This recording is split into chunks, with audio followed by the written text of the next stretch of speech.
Hi everyone, welcome to my channel. In this video lesson, I'm gonna discuss Emily Dickinson's poem "I Taste a Liquor Never Brewed." So let's see structure of the poem.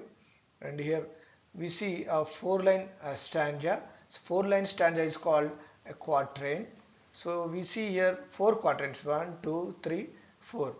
So we see four quatrains. Okay. So next, let's see a rhyme scheme. So rhyme scheme pattern is ABCB pattern. So this is ABCB pattern. In the first stanza we see pearl, alcohol. So both rhyme. So this is B. In second stanza, dew, blue. Third stanza, do, mo. Fourth stanza, run, sun. So the pattern, rhyme scheme pattern is imperfect rhyme scheme. It is ABCB. Okay. So this is also called a slant rhyme, and the rhyming words uh, they are similar, but they do not match exactly. So that is called a slant rhyme. And in Dickinson poems, we see uh, capitalized words. Here we see capital. So that is unconventional capitalization we see, not at the beginning. So in the beginning, so there are capitals, but in the middle, so it capitalized interior words we see in the middle capitals. See here it is capital, blue capital. Okay, so these are all butterfly capital. So this is a unique style of Dickinson's writing, and also we see unconventional style of punctuation in her writing also. So we see dashes, see, not full stops, commas. So those are common, but here we see unconventional form of punctuation, using punctuation, that is dashes. So here see dashes, dots. So this is a unique style of poetry writing of Emily Dickinson.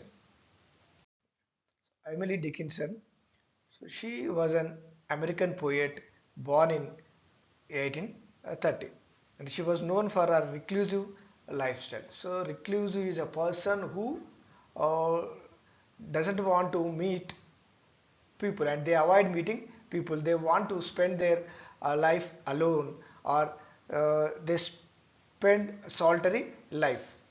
So she also spent her life solitary, in solitude. Okay, so her writing style is unique, and we already discussed about her writing style. And she wrote nearly 1,800 poems, but a very few poems were published during her lifetime. And we see nature, death, immortality, and spirituality in her poems. So these themes are recurring themes in her poetry.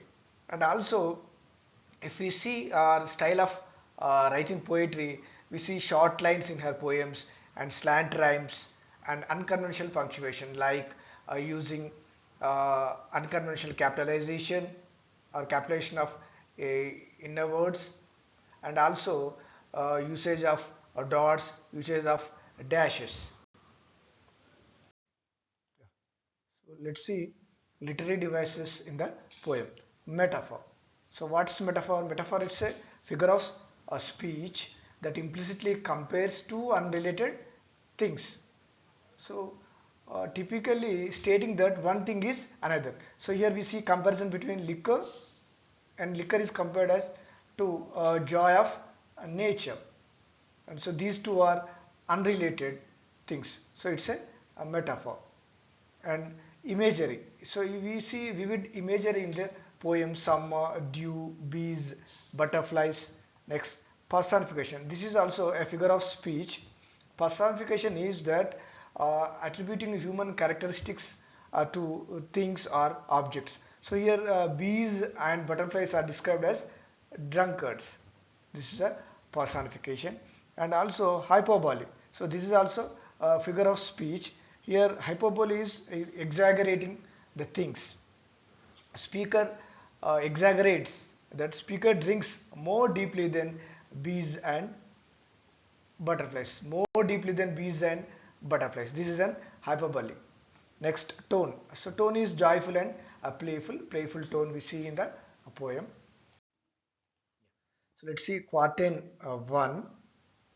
I taste a liquor never brew. So brew means which is made by fermentation, like alcohol. So for example, to prepare beer, we have to soak, boil, and ferment it. So that process is called brew. Here liquor, the speaker uses it as a metaphor for joy of nature. So metaphor is implicitly comparing two unrelated things. So typically stating one is another is a metaphor. So uh, actual meaning of liquor is wine or strong drink, but the poet it is here it uses as a metaphor for joy of nature, beauty of nature. Second line, from tankards scooped in pearl. Tankards are cups which are used to take alcohol. So pearl. So here the word pearl suggests purity and nature's beauty. So here the poet says that she drinks a liquor or a wine that is not made by humans. It's a metaphor, already I have told you. Uh, so she takes the liquor that is nature's beauty of nature, and she drinks that from uh, cups not of metal but as if made from pearls, symbolizing nature's richness. So third line, not all the Frankfort berries yield such an alcohol. So Frankfurt, it's a place in Germany, so which is the place which is popular for grapes, for fine drink. And here the poet says that even the best grapes cannot produce such a fine drink. So nature's beauty is greater than any man's made wine. So that is the uh, theme in the stanza. That is the meaning in the stanza. So nature's beauty is greater than any man-made wine. So here the poet drinks alcohol, so not the real alcohol, but she drinks the beauty of nature, and she is intoxicated with the beauty of nature's beauty. Let's see quatrain 2, stanza 2. Inebriate of air am I, and debauchee of dew. Okay, so inebriate means drunk. So she is drunk, but not with a real wine, not with real alcohol. She is intoxicated with fresh air, not with wine. So here she enjoys taking pure air, and she enjoys nature's beauty. She is intoxicated, she is drunk, but not with, she is intoxicated not with a real wine, a real alcohol, but she is intoxicated with the fresh air. So next, a debauchee means one who overindulges in pleasures. So one who overindulges in pleasures, uh, like taking alcohol and having sexual affairs is debauchee. So here the poet playfully calls herself debauchee. but she is debauchee of dew. So a person, debauchee is a person who overindulges, but instead of alcohol, she overindulges in the morning dew. Okay. Then reeling through endless summer days from inns of molten blue. So inns of molten blue are the blue sky as a tavern or inn. So the tavern or inn is a place where travelers take rest. It's here inns of molten blue. Here the poet she staggers. The reeling is staggering. So generally, usually when when the people are drunk, they stagger. They do not walk straightly. So here the poet also staggers, but not by taking alcohol, but drinking the beauty of nature. So here she is also reeling through endless summer days, so with the blue sky as her inn where she drinks.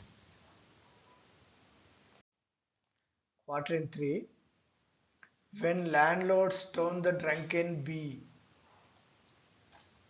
out of the foxglove's door.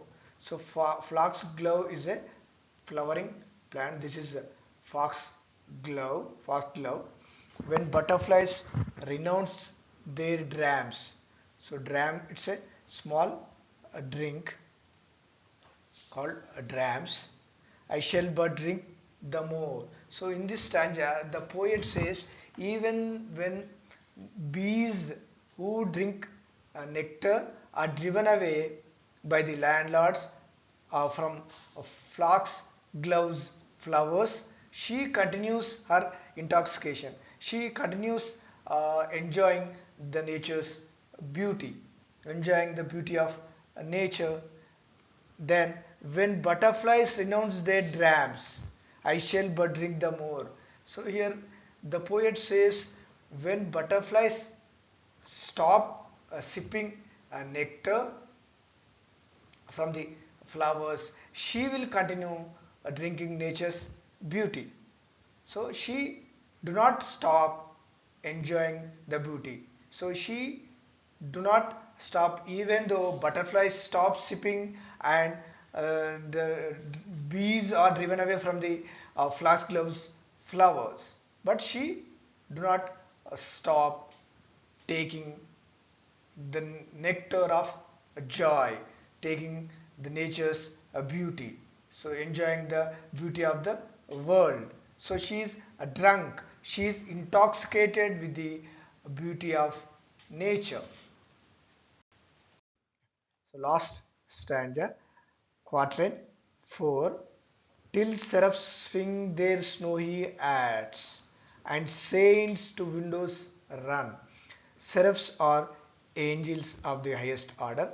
So in these lines, in this stanza, the speaker says seraphs are angels and saints will watch in amazement at her endless joy and spiritual drunkenness. So the poet is drunk, the speaker is drunk, and she is inebriated, inebriated of air. She is intoxicated with the beauty of nature, not with the real wine, not with the real alcohol. She is intoxicated with the beauty of nature. So angels and saints, they witness her joy, her endless joy. Next, to see the little tippler leaning against the sun. So tippler is a person who takes alcohol regularly. So he is a habitual drinker. So the poet playfully says herself that she is a tippler. So the one who takes alcohol regularly, but not the real wine here. It is beauty of nature. it is a dew in the morning. So here she calls herself a little tippler, leaning against the sun, drunk with the glory of life and nature. So the line leaning against the sun shows that her deeper sense of connection with the nature.